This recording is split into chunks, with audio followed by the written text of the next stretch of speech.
Cube Radio. Salut, c'est Charles Dran avec l'équipe dans 5 minutes. On s'intéresse aux sciences, à l'histoire et à l'actualité. Aujourd'hui, on parle de fenêtres. Il y a de la recherche aussi dans le monde des fenêtres. Et là, je ne vous parle pas de triple épaisseur, de couches d'endus spéciaux, de thermorégulation. Je parle ici d'un nouveau matériau pour isoler, tout en laissant passer la lumière. Quel est-il, ce matériau, au sujet de toutes les attentions, de tout cet enthousiasme? Le bois. Ben oui, le bois. Le bois transparent, ça existe. Voici Élie Jeté. Les matériaux qui nous permettent de préserver l'énergie sont vraiment dans le vent depuis quelques années.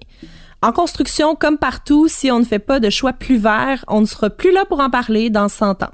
Au rayon des matériaux de construction écolo, on en retrouve un qui est absolument fascinant, le bois transparent.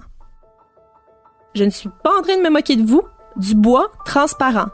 Mais on ne peut pas prendre n'importe quel 2x4 et en faire une fenêtre. Le bois qui fonctionne, c'est le sapin de Douglas. Avec des produits chimiques, on peut éliminer en environ 2 heures la lignine, qui est le deuxième constituant le plus important dans le bois après la cellulose et l'hémicellulose. Elle est présente dans la plupart des plantes vasculaires et dans quelques algues. Le processus standard pour rendre le bois transparent implique généralement de tremper le bois dans une cuve de chloride de sodium. C'est un composé chimique qu'on retrouve dans certains agents de blanchiment et dans les dentifrices. En retirant la lignine, la lumière passe au travers, mais le bois garde toutes ses autres propriétés. Par contre, ça nécessite beaucoup de produits chimiques et ça produit des déchets liquides difficiles à recycler. Liang-Bing Hu de l'Université du Maryland et ses collègues ont proposé une méthode qui consiste plutôt à modifier la lignine au lieu de la supprimer complètement. C'est plus rapide et ça utilise moins de matériaux que le processus standard d'élimination de la lignine. Ça laisse également le bois plus fort. Selon ce que rapporte le magazine Science Advances, l'équipe de chercheurs du Maryland a brossé du peroxyde d'hydrogène, souvent utilisé comme désinfectant, sur la surface du bois, puis ils l'ont laissé sous une lampe UV conçue pour simuler la lumière naturelle du soleil. Après avoir trempé le bois dans l'éthanol pour éliminer les saletés restantes, ils ont rempli les pores du bois d'époxy clair. Le produit final est un morceau de bois qui laisse passer plus de 90% de la lumière. En plus, il est plus de 50 fois plus résistant que le bois transparent sans lignine.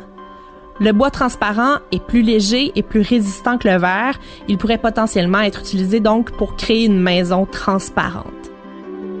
En 2016, l'Institut royal de technologie de Stockholm en Suède avait déjà construit un prototype de bois transparent, mais là, cette équipe de recherche a annoncé l'an dernier que ce bois-là était dorénavant capable d'absorber, de stocker et de diffuser de la chaleur. Ce qu'ils mettent dans le bois, c'est du polyéthylène glycol, qui est capable de stocker la chaleur et qui est l'une des résines thermoplastiques les plus répandues dans le monde.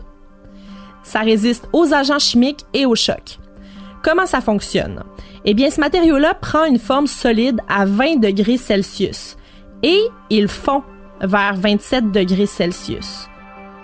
Donc, si par exemple, aujourd'hui, il fait soleil, le polyéthylène glycol va absorber la chaleur en passant du solide, 20 degrés, au liquide, 27 degrés. À l'intérieur d'une maison, à ce moment-là, l'effet, ce sera un petit côté frais et le matériau garde la chaleur qui normalement entrerait dans la maison. Même pas besoin d'air conditionné. Quand la journée va se terminer et qu'il va faire moins chaud, le polyéthylène glycol va redevenir solide quand il va repasser à 20 degrés Celsius. Et à ce moment-là, il va libérer la chaleur emmagasinée à l'intérieur de la maison durant la journée. Et pour pas que le liquide commence à fuir dans le bois et l'endommage, les chercheurs ont pensé à l'encapsuler dans leur bois transparent. Ce bois peut supporter de lourdes charges et résister à l'humidité. Son plus grand défaut qui persiste encore, c'est qu'il n'est pas super biodégradable. Mais la bonne nouvelle, c'est que ça suscite l'intérêt des chercheurs. Si aujourd'hui, je ne vous ai nommé que 2 équipes qui travaillent à rendre le bois de plus en plus transparent d'une part et de plus en plus éco-énergétique d'autre part, il y a plusieurs autres chercheurs qui sont en train d'essayer d'inventer le matériau qui servira à bâtir votre maison du futur.